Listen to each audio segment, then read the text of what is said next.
Hello guys, good afternoon. இன்றைக்கி பாருங்கள், post work out முடிச்சுட்டு என்ன பண்ணியிருக்கோன்னு பார்த்தீங்கன்னா, சப்பாத்தி, அப்புறம் சிக்கன் பிரெஸ்ட்டு. எப்பயுமே நம்ம சாப்பிட்றது சிக்கன் பிரெஸ்ட்டு. டெய்லி காலையில் ஒரு 1/2 kg வாங்கிடுவோம். 1/2 kg வாங்கிட்டு அதில் ஒரு 250 grams சிக்கன் பிரெஸ்ட் வந்து இப்படி கட் பண்ணிக்கோங்க. நூடுல்ஸ் மாதிரி இப்படி கட் பண்ணிவிட்டு ஸ்லைஸ் பண்ணிவிட்டு இங்கே பாருங்கள், சிக்கன் பிரெஸ்ட் இருக்குது. நல்லா சாஃப்டாக இருக்கும், ஃப்ளஃபியாக. இங்கே பாருங்கள், சாப்பிட்டா இன்னும் சாப்பிடணுன்னு இருக்கும், அந்த மாதிரி நம்ம குக் பண்ணுவோம் அதை. நெக்ஸ்ட் வந்து பாயில்டு எக். ஸோ அந்த பிரெஸ்ட்டு வந்து நிறைய பேர் கேட்டாங்க எப்படி சமைக்கணுன்ட்டு. பிரெஸ்ட்டு வாங்கிக்கோங்க.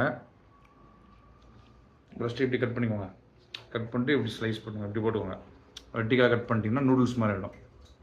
அது மேலே லைட்டாக பெப்பர் தூக்கிக்கோங்க, சால்ட் தூக்கிடுங்க.